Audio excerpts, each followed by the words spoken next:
Good morning, everyone. Welcome to the home of athletics here at Lakeside Stadium, which is, of course, part of the Melbourne Sports and Aquatic Centre.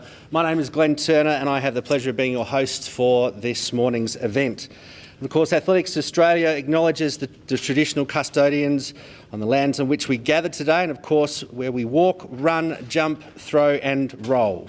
We pay our deepest respects to the Indigenous elders throughout Australia, both past and present. Smith had just 2 hours to recover for the final.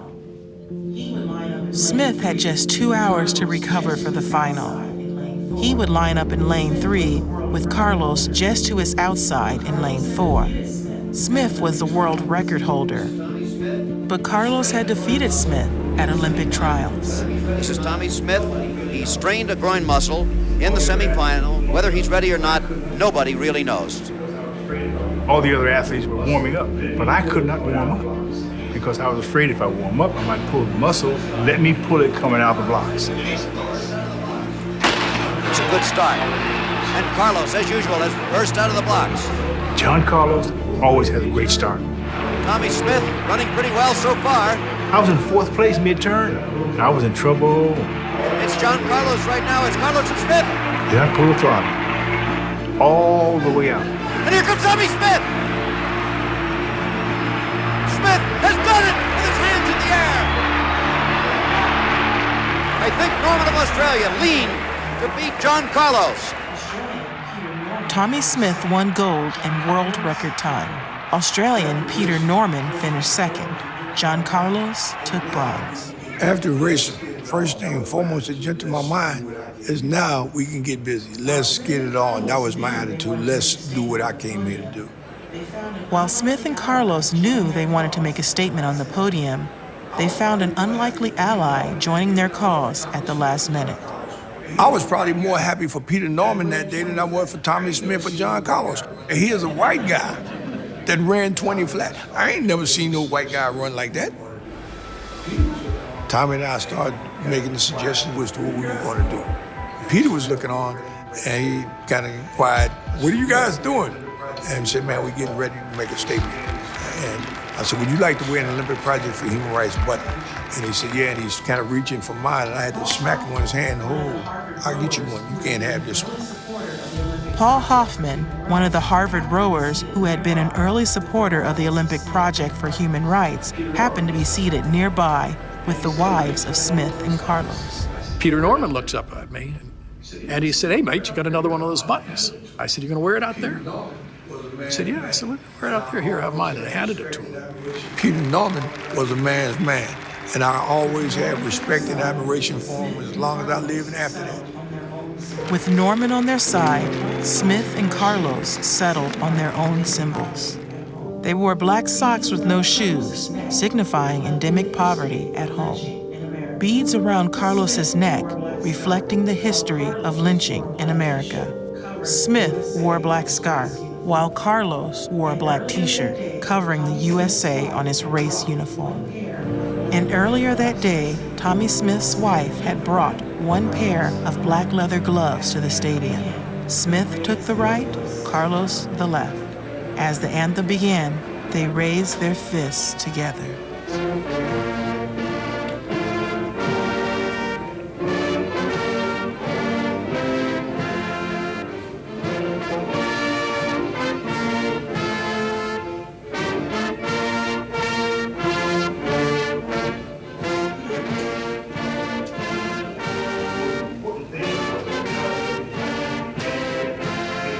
The most important thing was the reality of the black athletes banding together, making a stand against a system that did not represent black people.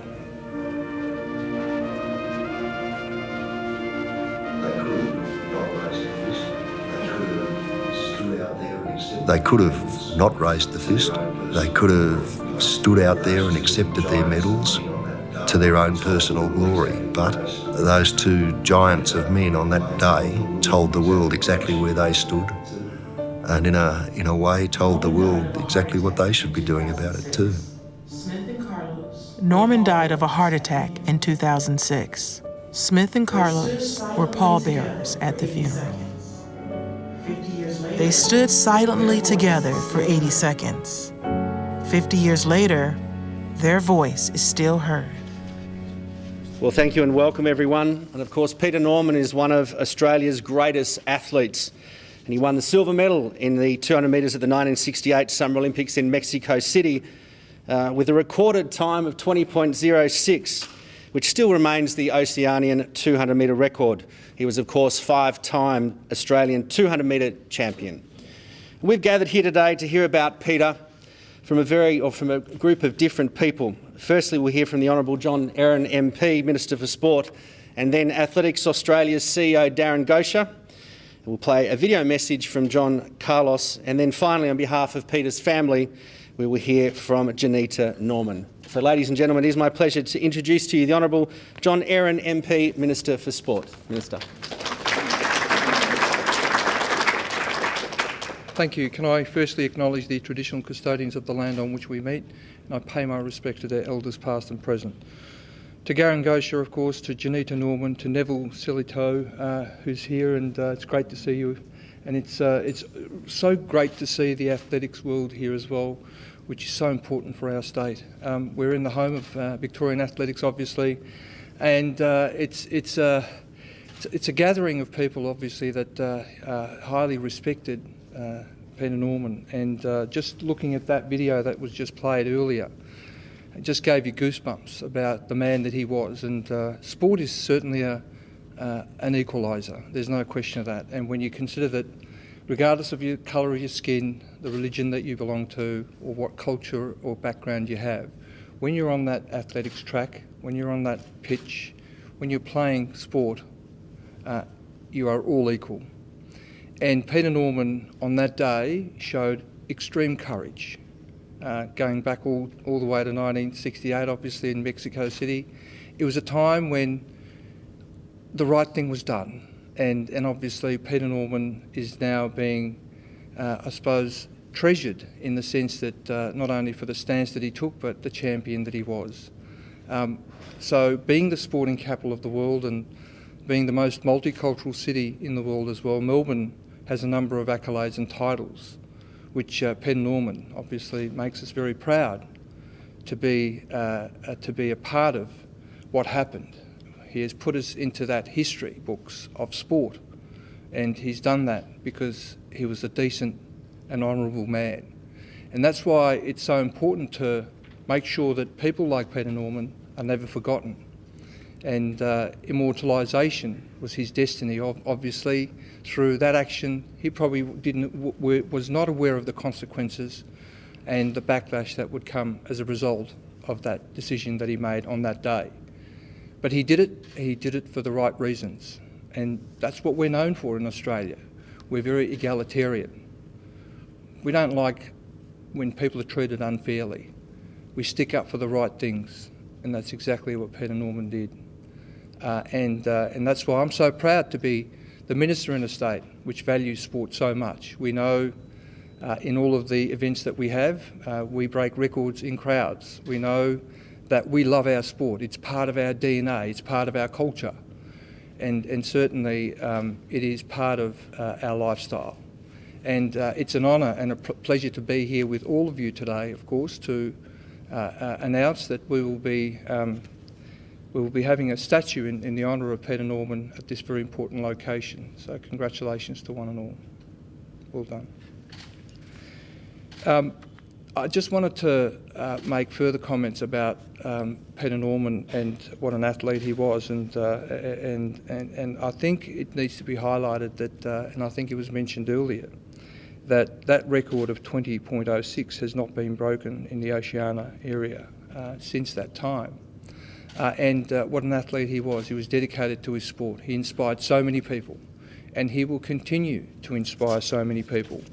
And the tribute that was paid to him by the Track and Field USA on the day of his funeral, of course, announcing that it'll be declared that that day forth on the 9th of October in 2006 will be known as the Peter Norman Day. What a great tribute for a great man, and we're very proud to be supporting, as a state government, this very important statue which will immortalise the man that he was, Peter Norman. Well done.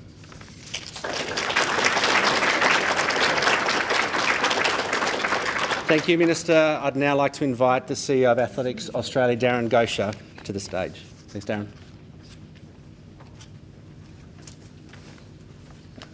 Thanks, Glenn. Thanks, Minister Aaron. Hi all and welcome. Firstly, I'd like to thank everyone for being here today. It is an important day for athletics in Australia. We're really glad you could join us. A special thanks to a few people.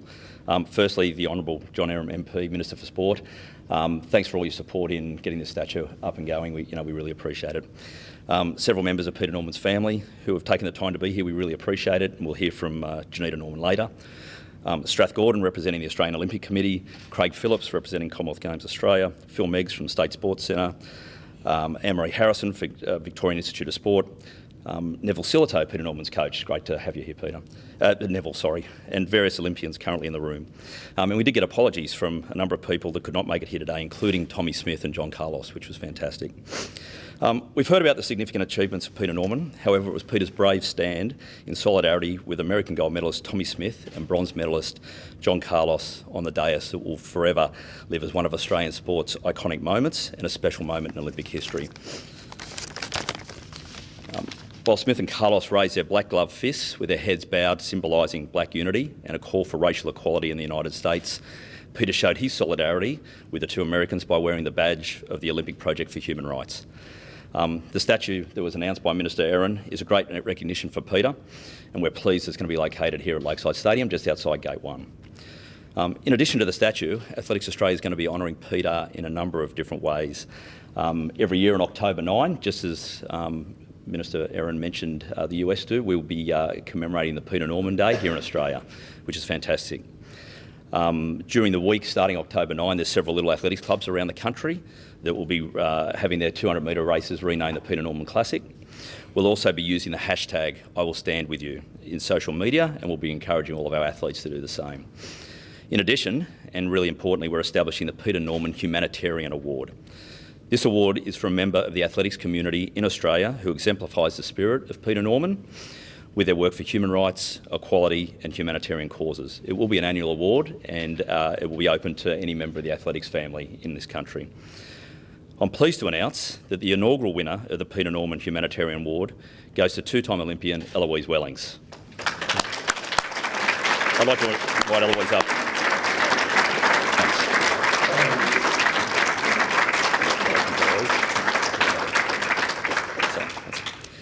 Eloise was selected as a result of her inspiring work as founding director of the Love Mercy Foundation. This foundation exists to see northern Ugandans live an empowered life free to claim their basic human rights to secure food supply, income, education, health through development projects. So Eloise is a very fitting inaugural award winner, and I'd like to invite her to say a few words.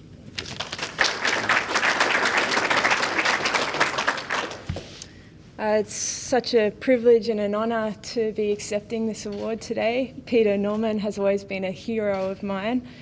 He was a man of faith. He had a heart for justice. He displayed amazing courage to stand up against inequality and racism and advocate for human rights. He sacrificed in using his athletic career as a platform to bring light to these things and advocate for change, standing for what is right without fear of the consequences. And as we know, there were very real consequences for him. Peter Norman's legacy for me lies in his choosing to use his influence and his position in sport to lean into humanity and make a difference in the world. It is a real privilege to be accepting this award in recognition of our work in Uganda for our Love Mercy Foundation. I want to thank Athletics Australia for creating this award. I want to acknowledge our team on the ground in Uganda and our team here in Australia that work day in, day out for the vision of our organisation. And lastly, I want to thank and acknowledge all the people that have stood alongside me, because to me that's what advocating for justice is. It's a collective of people standing alongside each other to form a movement more powerful than we would have been alone. The strength of support from people in the running community and beyond has encouraged me to keep fighting for what is right for people. the people that we have had the opportunity to stand alongside with in Uganda. And as long as I can run, I will run for them. Thank you. Thank you, Eloise. Certainly a worthy winner. We also have a very special video presentation from our good friend John Carlos, and we thank the Peter Norman Commemoration Committee for providing this to us.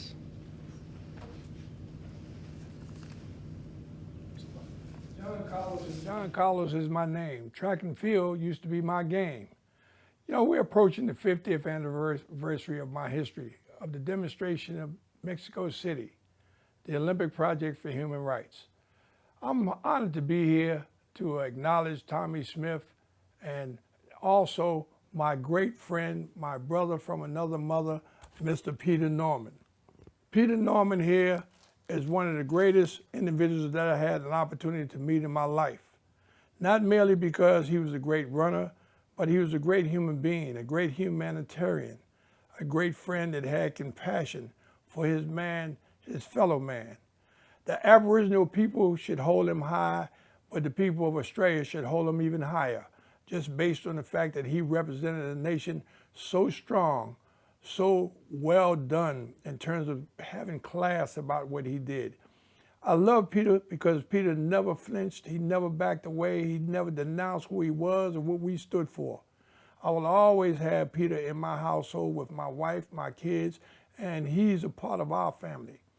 To all the Australians, if you don't know about Peter Norman, you need to go find out about Peter Norman.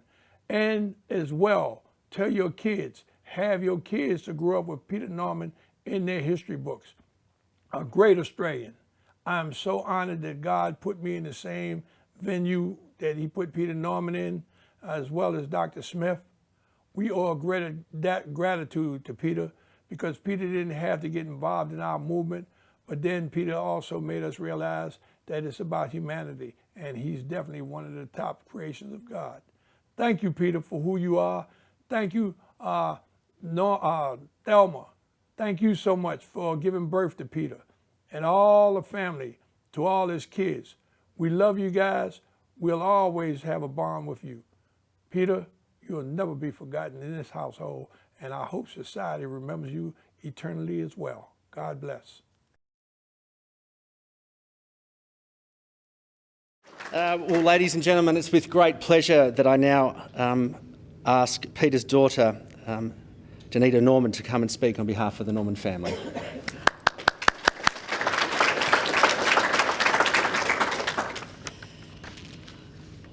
John Carlos is certainly a hard act to follow.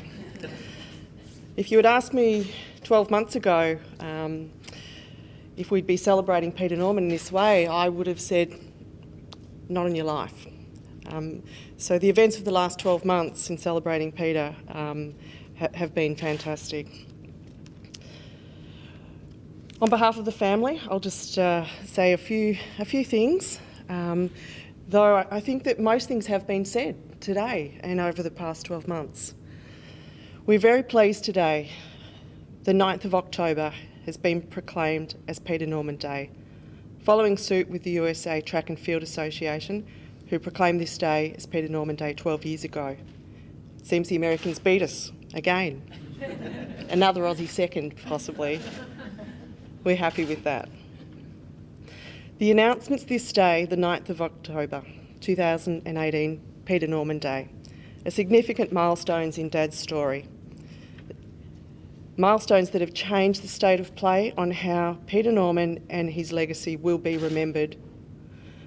What a year it has been for Dad to be formally recognised in our country by Australian athletics and Olympic organisations at the highest level within our sporting community. These honours today, bestowed on Peter by Athletics Australia and the recently awarded Order of Merit by the Australian Olympic Committee, demonstrate the acceptance of Peter Norman and the acknowledgement that he was a courageous and brave sportsman who is worthy of recognition as one of our great sprinters, and one with whom is now entrusted to be a role model to represent the ideals that inspire our future sporting generations.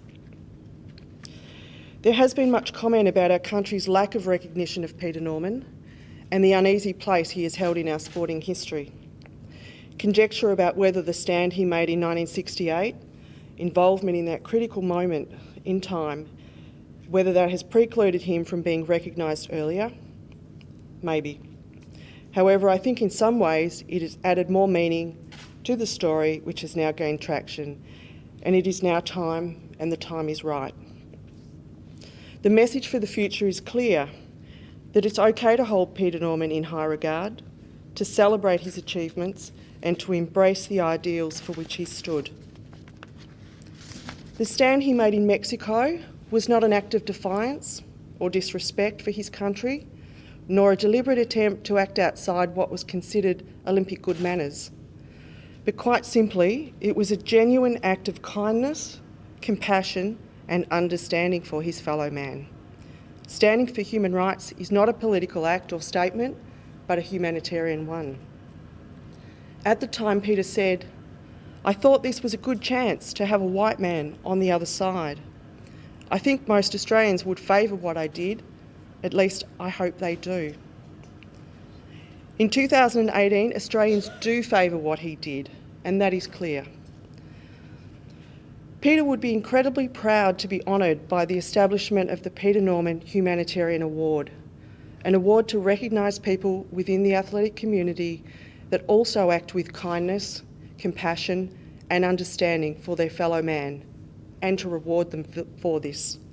The inaugural recipient of the Peter Norman Humanitarian Award has excelled in her sporting and humanitarian endeavours. Eloise Wellings, a deserving athlete and humanitarian.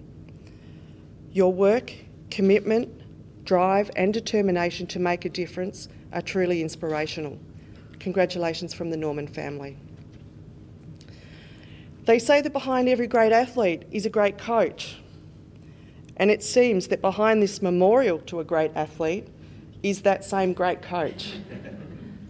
Thank you, Neville Silito, for your work here.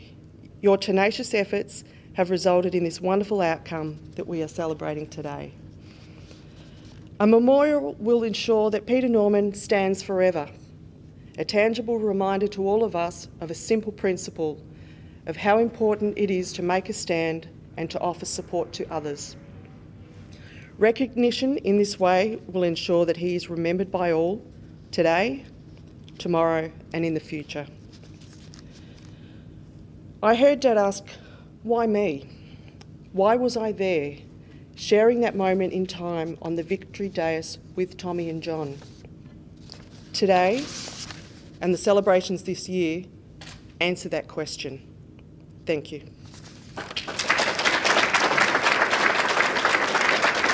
Thank you very much, Janita. I'd just like to take a moment to reflect on a comment that Janita made in relation to Neville Silito. I also moonlight as CEO of Athletics Victoria, and I've been in the role for 5 years. And I had a phone call from Neville Silito in the first week when I took over the role, and he said, "We need to do something to honour Peter."